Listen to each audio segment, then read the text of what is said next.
Now the thing is के पढ़ने पढ़ाने वाला आदमी पढ़ने पढ़ाने के अलावा कुछ कर नहीं सकता। ठीक। पढ़ने पढ़ाने वाला, अब आप उठे हो सुबह, जी। ठीक है ना, आपको पहली चीज तो कान में आवाज आई दादी वहाँ की, वो कुरान पढ़ रही है, ठीक है ना। आपने उठ के नाश्ता किया और क्या कहते हैं मुंह ब्रश किया, आके टेबल पे या दस्तरखान पे बैठे।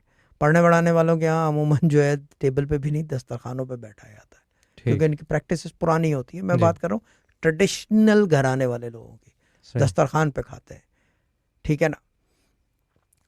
और आदमी जो है अमूमन इसके अंदर अकेले बैठ के खाते हैं, जो घराने वाले लोग थे। बस एक तरीका कार था, ठीक, एक तरीका कार था। और जो पुराने घराने वाले लोग थे स्टील की या तांबे की प्लेट में खाते थे।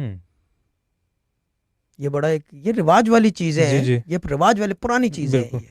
अगर कोई पुराने लोग देख रहे होंगे उनको याद आएगा कि हाँ स्टील की प्लेटों में खाया जाता था।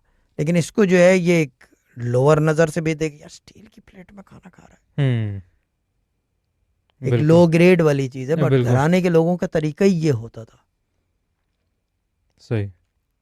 घराने के लोगों का तरीका ही ये होता था, खाने पीने का, पकवाने का, खाने का रिवाज जो है वो अकेले बैठ के पहले आदमी खाता। पहले से मतलब अकेले बैठ के खाते हैं, अकेले बैठ के खाते हैं, बेडों के ऊपर चारपाई के ऊपर बैठ के खाते हैं, कपड़ा बिछा के।